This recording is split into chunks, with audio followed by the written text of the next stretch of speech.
ভাৰতবৰ্ষ পৃথিৱীৰ আটাইতকৈ পুৰণি সভ্যতাবোৰৰ ভিতৰত ভাৰতবৰ্ষ অন্যতম। আমাৰ ইতিহাস হাজাৰ হাজাৰ বছৰ পুৰণি।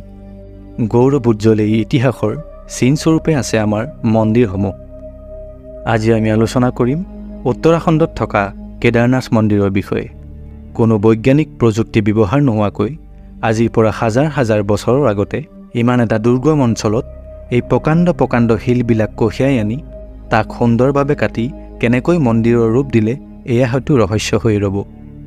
আপুনি হয়তো শুনি আচৰিত হ'ব যে এই কেদাৰনাথ মন্দিৰ প্ৰায় 400 বছৰ বৰফৰ তলত আছিল। কোনেও কল্পনাই কৰিব পৰা নাছিল যে ইমান এটা দুৰ্গম অঞ্চলত এটা মন্দিৰ থাকিব পাৰে। নমস্কাৰ প্ৰিয় দৰ্শক, বিস্ময় ইউটিউব চেনেললৈ আপোনাক স্বাগতম। এনেধৰণৰ ভিডিঅ' চাই থাকিবৰ বাবে চেনেলটো ছাবস্ক্ৰাইব কৰি ল'বলৈ নাপাহৰিব। কেদাৰনাথ মন্দিৰৰ উৎপত্তিৰ বিষয়ে হিন্দু ধৰ্মগ্ৰন্থসমূহত উল্লেখ পোৱা যায়। পুৰাণৰ কাহিনী অনুসৰি হিমালয়ৰ কেদাৰ শৃংগত বিষ্ণুৰ অৱতাৰী নৰ আৰু নাৰায়ণ নামৰ দুজন ঋষিয়ে শিৱক তপস্যা কৰিছিল। তেওঁলোকৰ কঠোৰ তপস্যাত মহাদেৱ তুষ্ট হ'ল আৰু কেদাৰ শৃংগত জ্যোতিলিংগৰূপে বসবাস কৰিম বুলি বৰ প্ৰদান কৰে।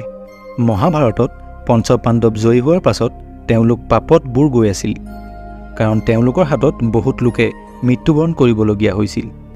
এই পাপৰ পৰা মুক্ত হ'বৰ বাবে পঞ্চপাণ্ডৱে শিৱক দৰ্শন কৰাৰ লগতে আশীৰ্বাদ ল'বলৈ বিচাৰিছিল, কিন্তু মহাদেৱৰ তেওঁলোকক দৰ্শন দিয়াৰ ইচ্ছা নাছিল আৰু সেইবাবে তেওঁ কৈলাশৰ পৰা আহি কেদাৰ শৃংগত বসবাস কৰিছিল।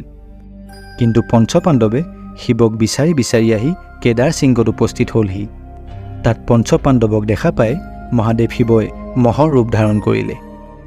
মহৰ ৰূপ ধাৰণ কৰি শিৱই অন্য মহৰ জাকৰ সৈতে চৰি ফুৰিছিল, কিন্তু পঞ্চপাণ্ডৱে লাহে লাহে এই কথা অনুমান কৰিব পাৰিলে। সেয়ে এদিন ভীমে নিজৰ শৰীৰটোৰ বিশাল ৰূপ ধাৰণ কৰি নিজৰ দুভৰিৰ মাজেদি সকলো জীৱ জন্তু পাৰ হৈ যাবলৈ দিলে।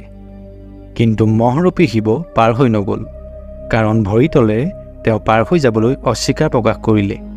আৰু লগে লগে ভীমে অনুমান কৰিলে যে এয়া সাধাৰণ মহ নহয়।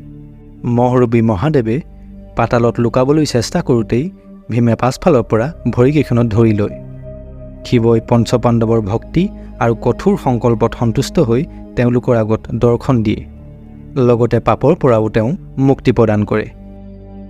আৰু সেই স্থানতেই পঞ্চপাণ্ডৱে কেদাৰনাথ মন্দিৰ স্থাপন কৰে। আনহাতে উল্লেখযোগ্য কথাটো হ'ল যে কেদাৰনাথ মন্দিৰৰ দুৱাৰ শীত ঋতুৰ বাবে বন্ধ কৰি দিয়া হয়।